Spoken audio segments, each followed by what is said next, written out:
सबसे पहले स्टार्ट करते हैं कैफ वन, जो कि हमारे पास फाइनेंशियल अकाउंटिंग एंड रिपोर्टिंग है। तो क्या ये 15 से 20 दिन में सब्जेक्ट बिल्कुल स्टार्ट से कवर हो सकता है? तो यस, बिल्कुल पॉसिबल है। तो ये हमारे पास स्लाइड्स है, थोड़ा बहुत इसको हमारे प्लान को देखते हैं। तो सबसे पहले तो आपको स्मार्ट वर्क चाहिए, आपको हार्ड वर्क नहीं चाहिए। आप पूरे लेक्चर्स देख नहीं सकते, आप अपने नोट्स बना नहीं सकते, ये चीजें आप अज्यूम कर लो। अब 15-20 दिन रह गए तो आपको एक सर्वाइवल स्ट्रेटेजी यूज करनी है। अगर आप इस मोमेंट में बोलोगे कि मुझे अकाउंटिंग सीखनी है कि मेरा मेरा आगे के लिए काम है, तो वो सारी बातें यूजलेस है। इस 15 से 20 दिन में आपका सिर्फ एक गोल होना चाहिए। अगर आपने वो पेपर रजिस्टर किया है कि आप वो पास कर ले, नॉलेज एक्वायर हो जाती है। और जब ये पेपर आप पास करेंगे तो आप आई कैप का एक क्राइटेरिया फुलफिल कर रहे हैं। तो ये एक अज्यूम बात है, आपने उतनी नॉलेज ले ली जितनी उस पेपर से रिक्वायर्ड थी। बाकी सारी चीजें सीखी जा सकती है, नॉलेज एक्वायर कर सकते हैं। अगर हम लोग परफेक्शन भी अचीव नहीं हो सकता, अगर आप परफेक्शन के लिए जाएंगे फिर आप छोड़ दे ये पेपर, 6 महीना और छोड़ दे।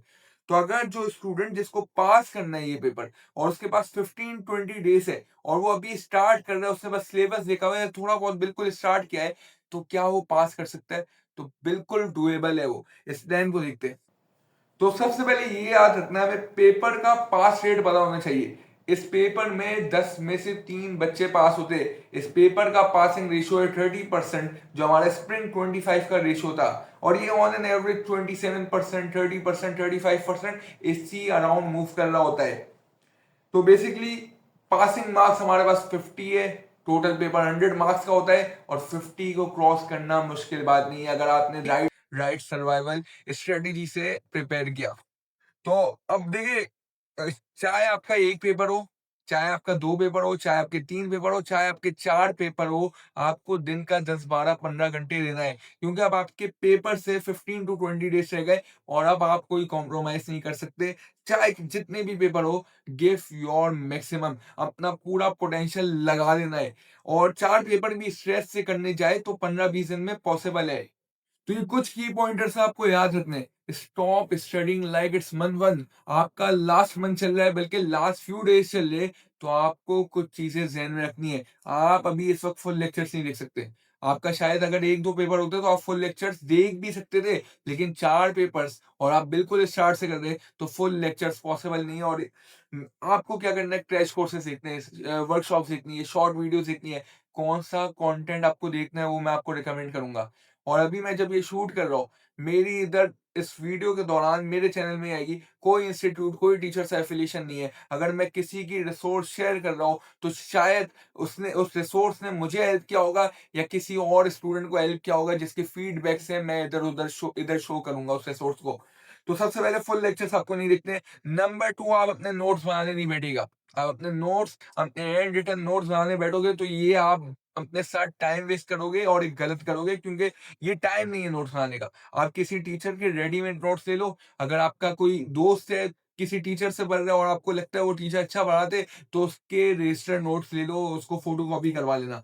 नंबर 3, इस मूवमेंट में पास पेपर्स बहुत इंपॉर्टेंट होते हैं, क्योंकि अगर आप पास पेपर्स कर लेते हो तो आप एग्जाम के लिए बहुत प्रिपेयर हो जाते हो। आपको पता होता है किस तरह के सवाल आ रहे होते हैं और किसको किस तरह टैकल करना होता है। Number 4, don't study what is not needed. आपको 100% एम ही नहीं करना। जैसे मैंने बोला है, परफेक्शन की तरफ नहीं जाना। आपको देखना है, आपको पास करना है, और पास किस तरह आसानी से हो सकते हो, उन टॉपिक्स को कवर करना है।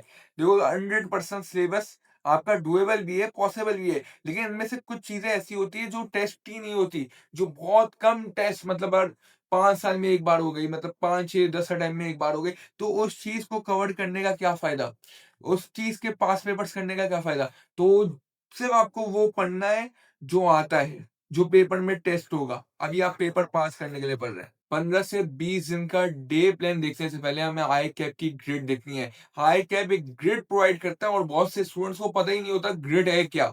बेसिकली ग्रिड में टॉपिक, सिलेबस और उसकी वेटेज आ रही होती है। ग्रिड बहुत इंपॉर्टेंट है आपकी तैयारी के लिए, और स्पेशली इस मोमेंट में जब आपके पास इतना कम टाइम है, तो आपको अपनी तैयारी वेटेज वाइज करनी है। अगर हम लोग आई कैप की ग्रिड देखें तो इसमें हमारे पास तीन तीन ग्रिड्स आ रही है, grid A, grid B, grid C. Grid A हमारे पास preparation of statement of financial position and profit और लॉस। हमारे पास दो स्टेटमेंट्स आ रही है और 30 to 40 मार्क्स की। नंबर 2 में हमारे पास बी में आ रही है preparation of SOCE, statement of changes in equity and statement of cash flow. ये भी हमारे पास 30 टू 40 मार्क्स का ये ग्रेड टेस्ट होती है। फिर हमारे पास ग्रेड सी है accounting for non current asset, और ये है 25 टू 35 मार्क्स की। अगर आप ये देखो ये सबसे छोटी ग्रेड है, लेकिन ये जो ग्रेड है, ये ग्रेड सबसे पहले आपको प्रिपेयर करनी पड़ेगी ताकि आप फिर ग्रेड ए को प्रिपेयर कर सको, क्योंकि ग्रेड ए में जो आपको फाइनेंशियल स्टेटमेंट बनानी होती है उसके अंदर एडजस्टमेंट आ रही होती है, वो ग्रेड सी की आ रही होती है। तो अगर आप देखो टीचिंग आवर्स भी 50 टू 57 आवर्स चाहिए accounting for non current asset के अंदर। इसका मतलब ये ग्रेड सी में सबसे ज्यादा टाइम लगाना है, सबसे ज्यादा मेहनत करनी है, क्योंकि अगर ग्रेड सी हो गई आपकी तो ये तो ग्रेड ए आपका फॉर्मेट से कुछ एडजस्टमेंट है और पूरा ग्रेड सी और आराम से हो जाएगा। ग्रेड बी भी मुश्किल नहीं है, इसके इंडिविजुअल टॉपिक्स देखते हैं। हमारे पास अगर मैं इंडिविजुअल टॉपिक्स निकालो, सिर्फ ये 12 टॉपिक्स है, बहुत डुएबल है। 15 से 20 दिन में सिर्फ 12 टॉपिक्स आपके पास मौजूद है। इसमें हमारे पास कॉन्सेप्चुअल फ्रेमवर्क थ्योरी का टॉपिक है, ऊपर से घुमाना है, स्किम करना है। फिर हमारे पास IAS 1 है, ये फाइनेंशियल स्टेटमेंट्स है जिसमें स्टेटमेंट के फॉर्मेट्स है, उन फॉर्मेट्स को देख लेना है, कॉन्सेप्चुअली पढ़ने की कोशिश करनी है। इस मूवमेंट में कॉन्सेप्चुअल तैयारी नहीं हो पा रही, टाइम लग रहा है, सिंपली रट्टा लगा लो, मेमोराइज कर लो, क्रैम कर लो, this is the need of hour. फिर हमारे पास स्टेटमेंट ऑफ कैश फ्लो है, ये भी कोई मुश्किल नहीं है, 1 दिन लगाना है, 2 दिन लगाना है, maximum statement of cash flow complete हो जाता है आपका। कुछ भी नहीं है, 2 फॉर्मेट है, एक इनडायरेक्ट फॉर्मेट है, एक डायरेक्ट फॉर्मेट है, दोनों बहुत ही आसान है। फिर हमारे पास IS 8 है, छोटा सा स्टैंडर्ड है, मुश्किल से कुछ घंटे लगे। नंबर 5 IS 16 है, जो ग्रेड सी का सबसे मोस्ट इंपॉर्टेंट टॉपिक है, और इसका एक सवाल आ रहा होता है, लंबा सवाल आ रहा होता है। तो इसमें आप लगा लो 1 से 2 दिन, 2 से 3 दिन। अभी मैं डे प्लान को डिस्कस करूंगा, वैसे ही एक रफ आइडिया आपको दे रहा हूँ। नंबर 6 में हमारे पास IS 20 है, गवर्नमेंट ग्रांट्स, छोटा सा स्टैंडर्ड है, छोटा सा। फिर हमारे पास नंबर 7 में IS 23 बोरिंग कॉस्ट, कुछ घंटों का स्टैंडर्ड है, छोटा सा स्टैंडर्ड है। 8 नंबर में IS 36 इम्पेयरमेंट, वापस अगेन वही छोटा सा स्टैंडर्ड है। नंबर 9 में IS 40 इन्वेस्टमेंट प्रॉपर्टी, 1 दिन का मैक्सिमम। 10 नंबर पे IS 41 एग्रीकल्चर, वंस अगेन बहुत छोटा सा स्टैंडर्ड है। 11 में NPO है, जिसकी फाइनेंशियल स्टेटमेंट्स आप बना रहे होते हो, तो इस पे आपको 1 डेढ़, मैक्सिमम 1 या 1.5 डे लगाना पड़ेगा। और नंबर 12 में रेशियो एनालिसिस है, और रेशियोज कुछ मुश्किल नहीं है, कुछ फॉर्मूलास है, उस फॉर्मूला के पीछे किस तरह वर्किंग होती है उसको भी समझ लेना, ताकि आपको उसके बारे में कभी कभी लिखना पड़ता है, एक्सप्लेन करना होता है, ये वेरिएंस आ रही है रेशियो में, ये इस रीजन की वजह से आ रही है, और ये कोई मुश्किल नहीं है, कुछ भी मुश्किल नहीं है। मतलब सिलेबस अगर आप देखो ना, सिलेबस बहुत छोटा सा है, बहुत इजीली, बहुत डूएबल है कवर करना। डे प्लान में तो आते, लेकिन पहले बात करते हैं रिसोर्सेज कौन सी यूज करनी है। अभी इस मोमेंट में मैं आपको जो रिसोर्स सजेस्ट करूंगा, सबसे पहले ये सर मुर्तजा कायद की वर्कशॉप है, KF1 exam focus workshop autumn 26। अगर आप इसके टॉपिक्स देखो गौर से, नंबर 1 में हमारे पास एनपीयू आ रहा है, एनपीयू की 2 वीडियोस आ गई। नंबर 3 तीसरी वीडियो में IS 8, उसके बाद IS 1 जिसमें प्रेजेंटेशन ऑफ फाइनेंशियल स्टेटमेंट्स है, जिसमें आपका statement of profit and loss and statement of financial position covered है। नंबर 5 में IS 23 plus IS 40 plus IS 20, 3 IS करवा दिए, 3 स्टैंडर्ड्स करवा दिए।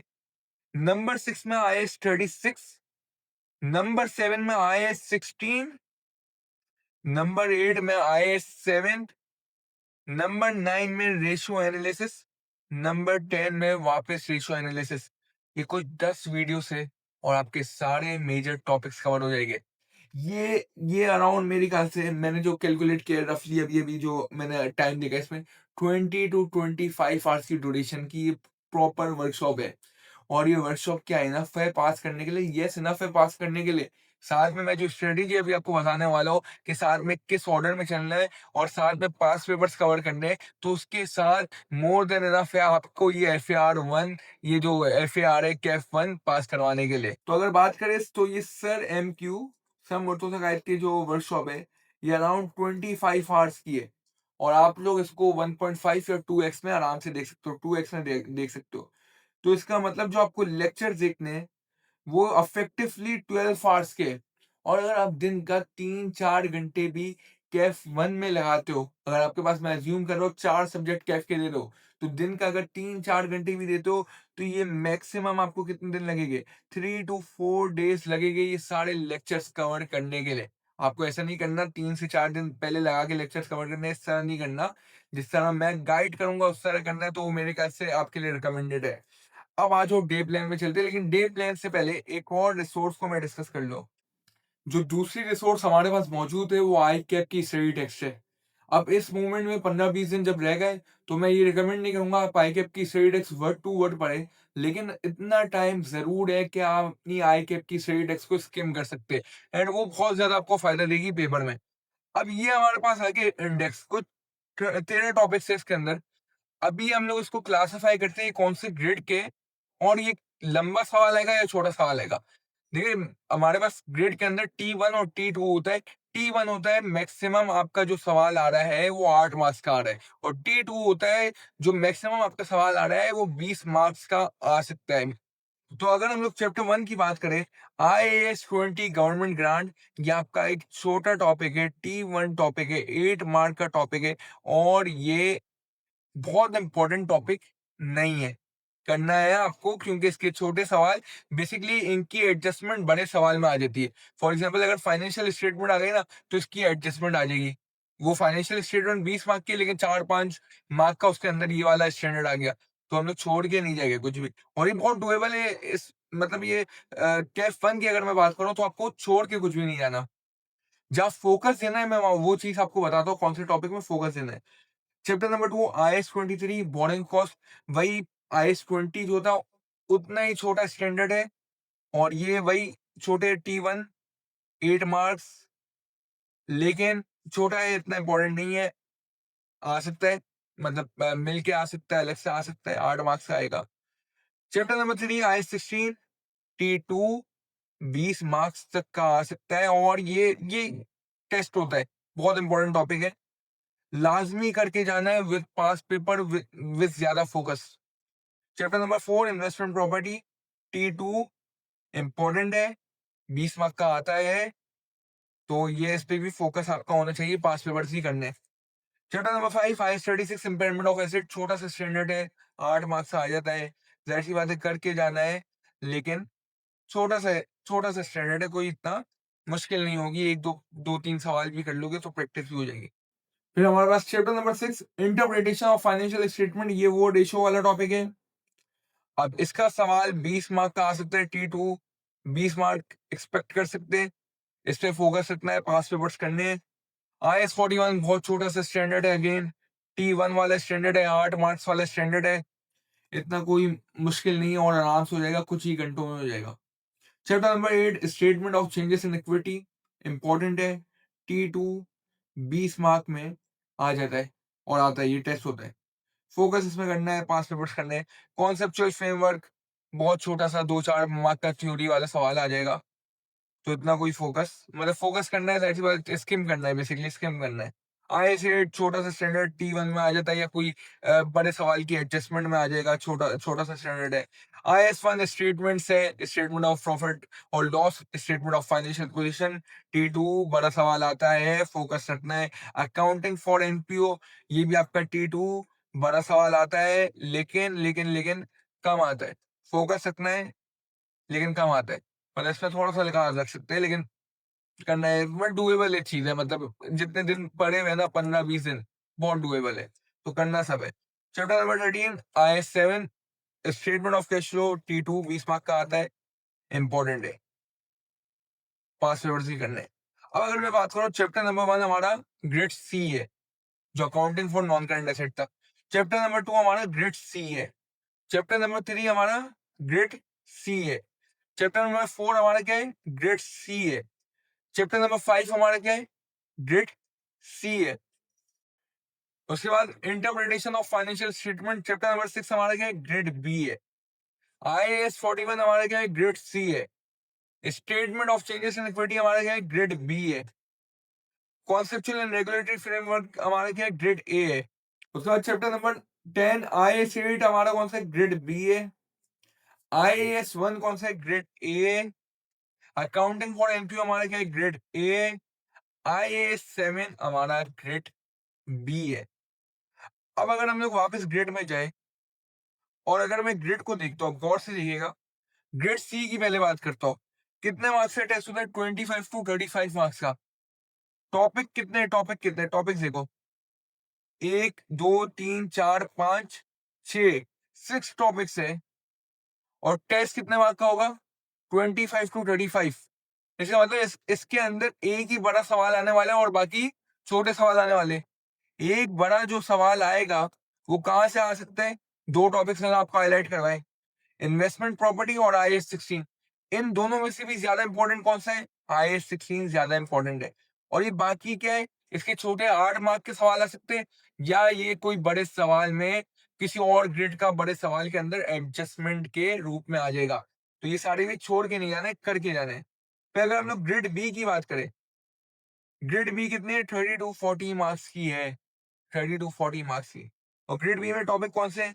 ये रेशो वाला टॉपिक आ गया, statement of changes in equity वाला आ गया, स्टेट IAS 8 आ गया और स्टेटमेंट ऑफ कैश फ्लो आ गया। 4 टॉपिक्स हैं। इसका मतलब दो बड़े सवाल आ सकते हैं, या एक बड़ा सवाल और छोटे सवाल आ जाए, लेकिन दो बड़े सवाल भी आ सकते हैं। और दो बड़े सवाल जिसके चांस ज्यादा होता है वो स्टेटमेंट ऑफ कैश फ्लो है और statement of changes in equity, इस पे ज्यादा फोकस रखना है और ये रेशो वाले पे भी ज्यादा फोकस रखना है। IAS 8 का छोटा सवाल आएगा या कोई छोटी सी एडजस्टमेंट आ जाएगी कोई फाइनेंशियल स्टेटमेंट के अंदर।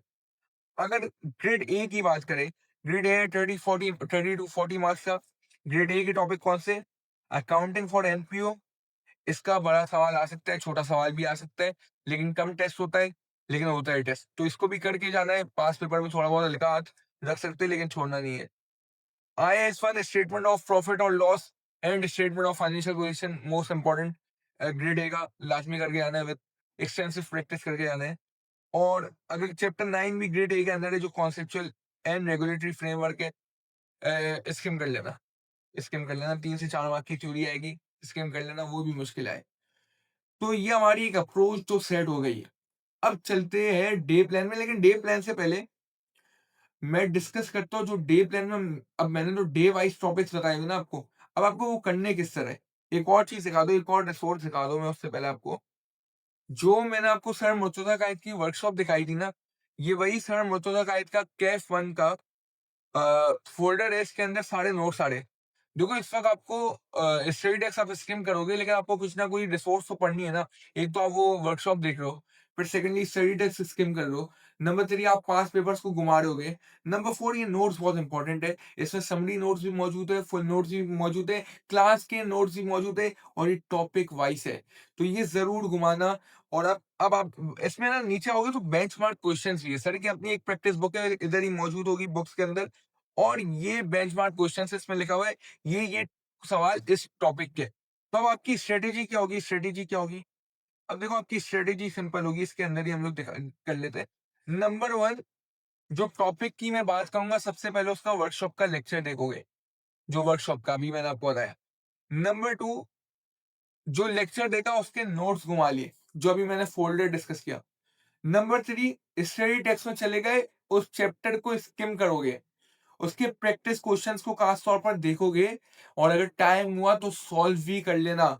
नंबर 4, सर के बेंचमार्क सवाल अवेलेबल है, जो पास पेपर के बहुत सारे सवाल है, उन बेंचमार्क सवाल में से कुछ अटेम्प्ट करना, अटेम्प्ट करने के बाद उसका सॉल्यूशन देखना। ये 4 स्टेप्स है और टॉपिक के लिए फॉलो कर लेना और आसानी से इंशाल्लाह, जो इंपॉर्टेंस मैंने आपको बता चुका हूँ, किस इंपॉर्टेंस से आपको तैयारी करनी है टॉपिक की, तो ये चारों स्टेप्स फॉलो कर लोगे तो इंशाल्लाह हो जाएगा। अब आते हैं हम लोग हमारे डे प्लान में। अगर ये डे प्लान आप देखो, इसमें हमने 5 फेजेस में डिवाइड कर दिया और इसमें हमने 20 डे प्लान लिखा हुआ है, लेकिन ये आपका 15 टू 20 डे प्लान है। थोड़ा सा इसको हमने थोड़ा सा इसको ना कीजिए, लंबा कर दिया बेसिकली, लेकिन ये आपका 15 दिन में हो सकता है प्लान आराम से। हमने 5 फेजेस में डिवाइड किया। फेज 1 हमारा ग्रेड सी है, फेज 2 हमारा ग्रेड ए है और फेज 3 हमारा ग्रेड बी है। और फिर फेज 4 में हम लोग जो टॉपिक्स है जो आपको रिवाइज करने हैं, अगेन जो आपको लग रहा है, आपको फील हो रहा है कि उस पर आप शायद लैग कर रहे हो, उसको रिवाइज करोगे और वीक एरियाज पे फोकस करोगे। और हमारा जो फेज 5 है उसमें आप पास पेपर्स को स्किम करोगे और एक दो फुल मॉक अटेम्प्ट करोगे। अब अगर हम लोग आगे चले, जो ग्रेड सी में हमारे पास हमने लिए 6 डेज एलोकेट किए। अब ये 6 डेज़ की जगह ना आप ये 4-5 दिन में भी कर सकते हो।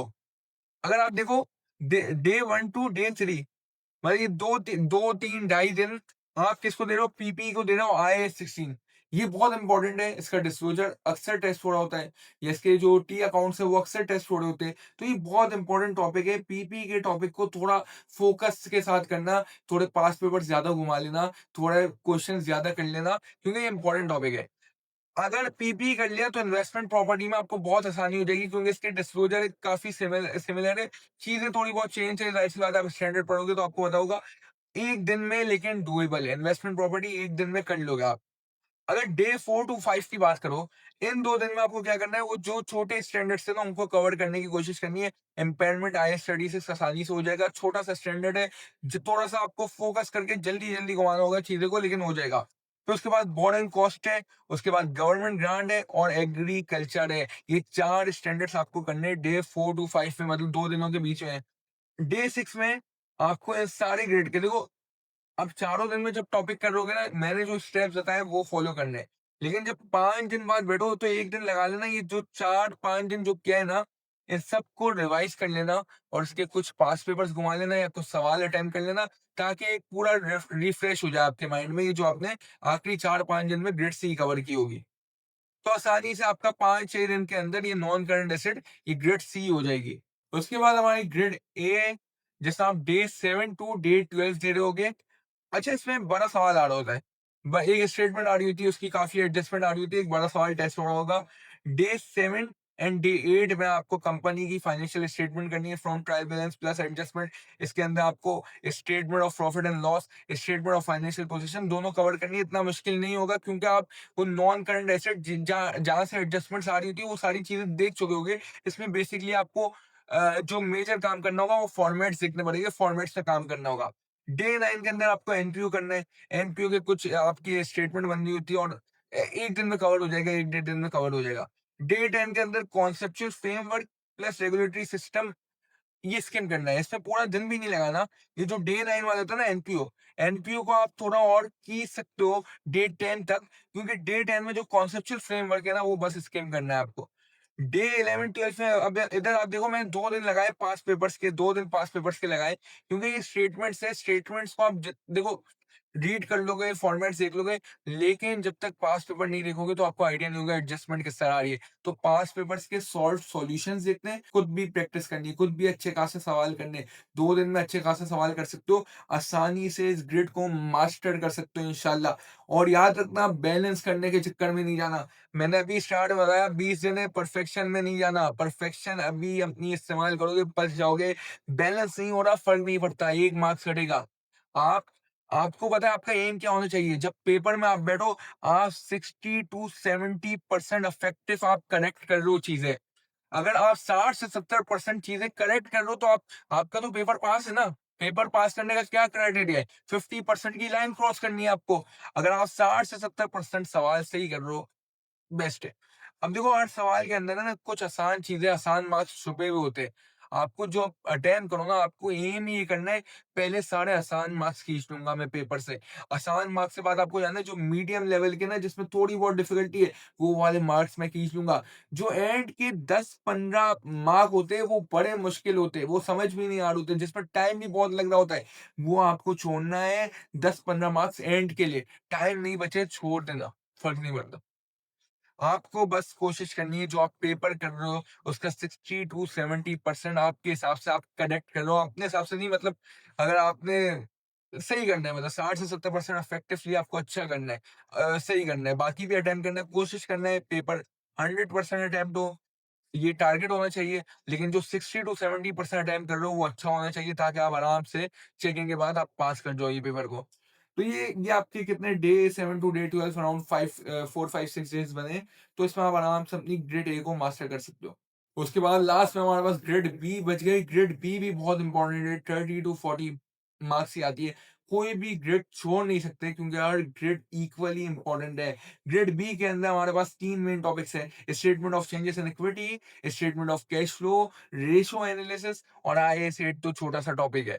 अब आप डे 13 में करोगे statement of changes in equity, format को रट्टा लगा लेना, थोड़ा कॉन्सेप्चुअली समझने की कोशिश करना। Statement of changes in equity बहुत आसान है, बहुत जल्दी हो जाएगी, कोई टेंशन नहीं है। पास पेपर थोड़ा बहुत घुमा लेना, शॉर्ट एग्जांपल्स देख लेना, अगर 1-2 सवाल कर सको 1-2 सवाल कर लेना, statement of changes in equity आराम से हो जाएगी।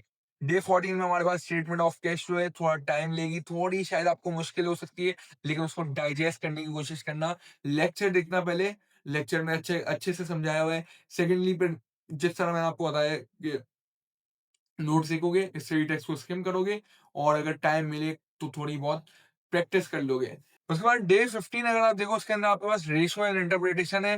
देखो रेशियो बहुत सिंपल है, आपको फॉर्मूलाज गिवन है, फॉर्मूला आपको याद करने हैं। नंबर 2 आपको उसको इंटरप्रेट करना चाहिए, इंटरप्रेट करना आना चाहिए कि रेशियो बन रहा कैसे। फॉर एग्जाम्पल अगर जीपी मार्जिन है तो क्या है, ग्रॉस प्रॉफिट अपॉन रेवेन्यू है। तो अगर जीपी मार्जिन बढ़ रहा है तो क्या हो रहा होगा, ग्रॉस प्रॉफिट बढ़ रहा होगा या रेवेन्यू बढ़ रहा होगा। अब इसके पीछे की रीजन क्या है वो आपको केस स्टडी दी होगी। तो इसके लिए आप ये करो, स्टडी टेक्स्ट को स्किम कर लेना इस चैप्टर में, इसके उसमें अच्छा डिटेल में लिखा हुआ है। और नंबर 2 आप अगर आप रेशियो के पास पेपर्स उठा के देखोगे ना, तो उससे भी आपको काफ़ी आइडिया हो जाएगा और काफ़ी क्लैरिटी मिल जाएगी। इतना कोई मुश्किल नहीं है, 1 दिन के अंदर आराम से आप कर सकते हो। और डे 16 में आईएएस 8 है और मेरे ख्याल से पूरा दिन लगना भी नहीं चाहिए। डे मतलब डेढ़ 2-3 घंटा मैक्सिमम आईएएस 8 खत्म हो जाएगा। तो अगर हम लोग बात करें तो हमारा ये डे 16 तक आपका सिलेबस कंप्लीट हो चुका है। ये डे 16 तो मैं ज़्यादा बता रहा हूँ, अगर आप इसको करना चाहो तो डे 10 टू 12 भी ला सकते हो। मतलब 12, 13, 14 दिन तक ये कर सकते हो, जो हमने 16 दिन में किया है, क्योंकि 20 दिन के हिसाब से बना हुआ है, 20 डेज़ के हिसाब से बना हुआ है, लेकिन आप 15 डेज़ में कर सकते हो। 1-1 दिन कम कर लो, पास पेपर के 2 दिन जहाँ थे वहाँ 1 दिन कर लो। मैंने पीपी में 3 दिन डाले हुए थे, वहाँ 1 दिन कम कर लो, तो ये आपका 15 दिन में भी आ जाएगा। 15 दिन में क्या, बस टोटल 15 दिन में आ जाएगा। ये जो है, ये तो जो हमने अभी तक फेज़ 3 तक किया है, ये तो 10-12 दिन में आ जाएगा।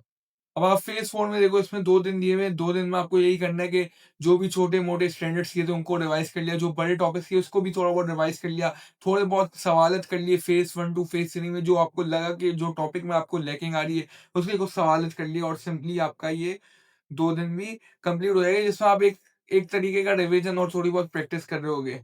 फिर जो फेज़ 5 है, जो आखिरी के 2 दिन हैं तैयारी के, उसमें आप पास पेपर्स को स्किम कर लोगे। कुछ पास पेपर्स खुद कर लोगे, कुछ पास पेपर्स के सॉल्यूशंस देख लोगे और 1 से 2 आप सिम्युलेटेड मॉक करोगे। टाइम लगा के मॉक करोगे, क्योंकि वो मॉक करना ज़रूरी है, क्योंकि फिर आपको टाइम का अंदाज़ा होगा कि टाइम को किस तरह मैनेज करना है, और एग्ज़ाम डे में जो पैनिक या एंग्ज़ायटी है ना, वो आपको इतनी महसूस नहीं होगी। अब एग्जाम डे में बस ये याद रखिएगा, आपको पहले सबसे पहले आपकी स्ट्रेटेजी होनी चाहिए, आपको 50 की लाइन क्रॉस करनी है।